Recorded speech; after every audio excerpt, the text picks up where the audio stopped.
सबसे पहला हक बीवी का क्या है, कुरान ने क्या रखा, गौर से सुनिएगा। कुरान कहता है वआतुन निसा सदक़ातिहिन्ना निहला फ़इन तिब्न लकुम अन शैइन मिन्हु नफ्सन फकुलूहु हनीअम मरीआ।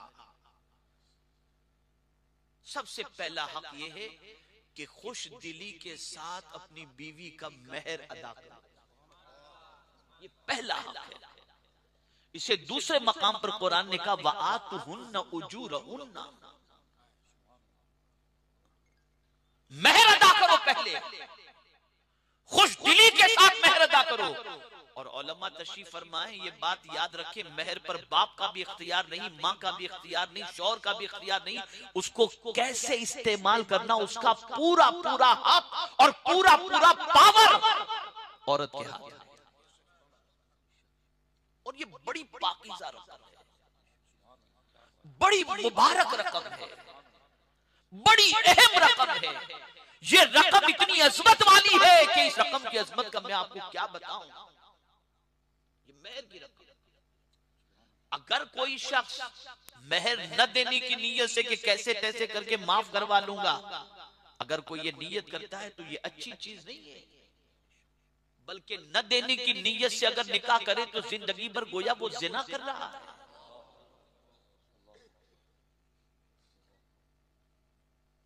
पहले से माइंड बना लिया इसको पटा लूंगा, समझा दूंगा, माफ करवा लूंगा, नहीं, अदा करो,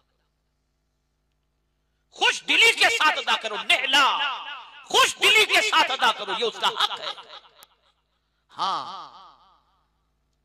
दो चीजें हैं, एक मुअज्जल है, एक मुअज्जल है। अगर औरत जो है वो कुछ अभी ले ले मेहर की रकम और कुछ के लिए मोहलत दे दे तो कोई बात, अगर मोहलत दे दे तो कोई बात नहीं। अच्छा, मोहलत के अलावा भी कुरान ने कहा, मुअज्जल के मानी होता है फौरन दे देना। वो बाप भी कान खोलकर सुने कि मेहर की रकम लेकर बच्ची को देने की बजाय सीधा घर के शादी के खर्चे में डाल देते हैं, इनको हक नहीं है। ये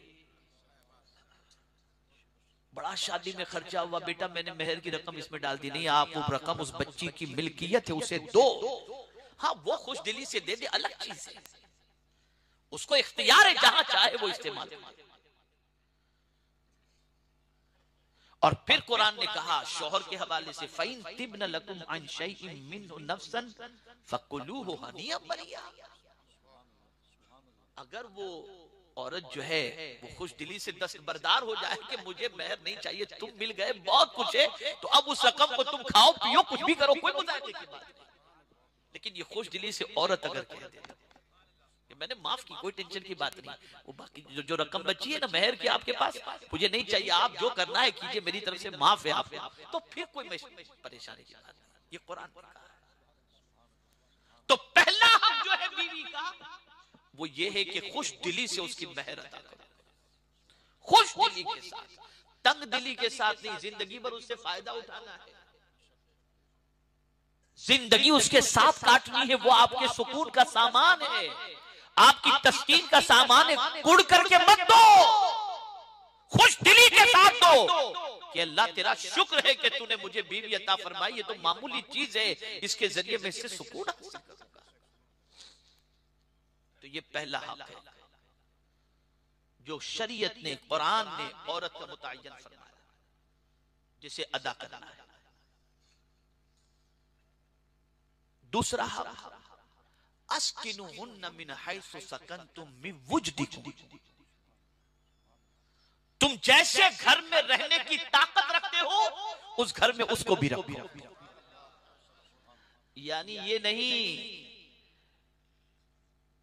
कि बीवी के लिए कैद खाने जैसा एक छोटा सा कमरा तुमने बना दिया, यहीं पड़ी रहो और खुद अपने रूम के अंदर सारा सामान हो है इसका, नहीं, तुम जैसा रहते हो और रहते हो अपनी बीवी को ऐसे ही रखो, ऐसे ही मकान में रखो। ये उसका हक कुरान ने मुतय्यन किया है,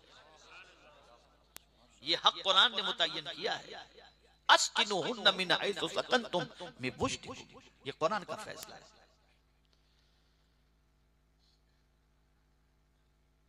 और ये बात याद रखें, इसे भी जहन में महफूज कर लें, अल्लाह अज़्ज़ व जल्ल जब किसी को जिम्मेदारी देता है ना तो उसकी ताकत के मुताबिक देता है। इसे ज़हन में रखो। आपकी नीयत अगर अच्छी है तो मौला जरूर मदद करेगा, वो जरूर देगा। इसीलिए हुजूर सल्लल्लाहु अलैहि वसल्लम फरमाते हैं जिस किसी को 3 चीजें मिल गई वो बड़ा खुश नसीब है। 3 चीजें मिल गई वो बड़ा खुश नसीब है। कुशादा मकान, अच्छी सवारी और वतन में रोजी, ये 3 चीजें जिसे मिल गई वो खुश नसीब है। तो अच्छी सवारी भी खुश नसीबी की अलामत है, कुशादा घर भी अच्छी जो है वो खुश नसीबी की अलामत है, और वतन में रोजी मिल जाए ये भी खुश नसीबी की अलामत है। तो पहला हक जो मुतय्यन किया गया वो मेहर है। दूसरा हक, जिस घर में रहने की तुम ताकत रखते हो या रखने की ताकत रखते हो या जिसमें तुम रहते हो, ऐसे घर के अंदर तुम उसे भी रखो। अब तीसरा,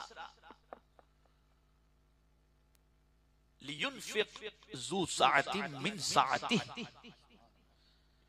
व मन क़ुदिरा अलैहि रिज़्क़ुहु फलयुनफिक मिम्मा आताहुल्लाह औ कमा क़ाल। अल्लाह फरमाता है कुशादगी अगर अल्लाह ने तुम्हें अता फरमाई है तो तुम अपनी बीवी के ऊपर भी कुशादगी करो। यानी तुम्हारे पास इतना अल्लाह ने दिया है कि कुशादगी के साथ तुम खर्च कर सकते हो। तो जिस कुशादगी से अल्लाह ने तुम्हें रिज़्क़ अता फरमाया, उसी कुशादगी से अपनी बीवी पर तुम खर्च भी करो। और अगर तुम्हें अल्लाह ने तंग रोजी अता फरमाई है तो कोई बात नहीं, जो कुछ अल्लाह ने अता फरमाया उसी एतबार से खर्च करो। यानी यहाँ ये बताया जा रहा है तुम्हारी जो इस्तिताअत है उसके मुताबिक अपनी बीवी पर खर्च करो। अब यहाँ मैं तवज्जो चाहूंगा,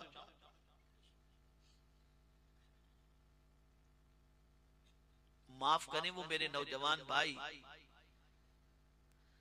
जो किसी से आंख लड़ जाए शादीशुदा होने के बावजूद, तो उस पर तो खूब खर्च करते हैं, बीवी पर खर्च नहीं करते। वो कहे आईफोन चाहिए तो लाके देंगे, बीवी कहे चप्पल चाहिए तो बोले पैसा नहीं है मेरे पास, तुम्हारे बाप से कहो दिला दे। कुरान मना करता है, ये हक है उसका तुम्हारे ऊपर कि तुम्हारे पास कुशादगी है तो उसके ऊपर कुशादा दिली से खर्च करो। और याद रखें चंद जगहों पे खर्च करने का कयामत में हिसाब नहीं लिया जाएगा। ये भी जहन में रखो, ऐसा नहीं कि हर पैसे का हिसाब लिया जाएगा। कुछ जगह ऐसी हैं जहां खर्च करोगे तो अल्लाह हिसाब नहीं लेगा। उनमें से एक जगह ये भी है कि अपनी हलाल रोजी को अपने माँ बाप और अहलो अयाल पर खर्च करो, उसका हिसाब नहीं लिया जाएगा। इसराफ नहीं होना चाहिए, फुजुल खर्ची नहीं होनी चाहिए। अरे बीवी के मुंह में हलाल के लुकमे के रखने पर सदके का सवाब।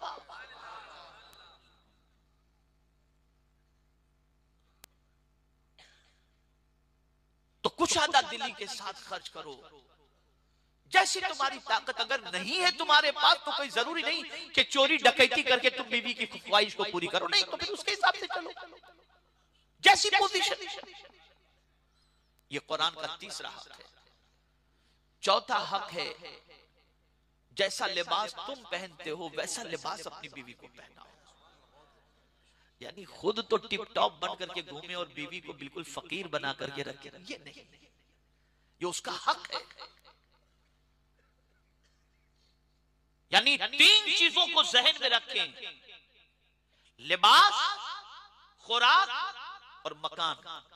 ये उसका बुनियादी राइट है कि जो अपना घर बार माँ बाप छोड़ करके आपके पास आई है उसे ये 3 चीजें प्रोवाइड करना ये आपकी रिस्पॉन्सिबिलिटी है।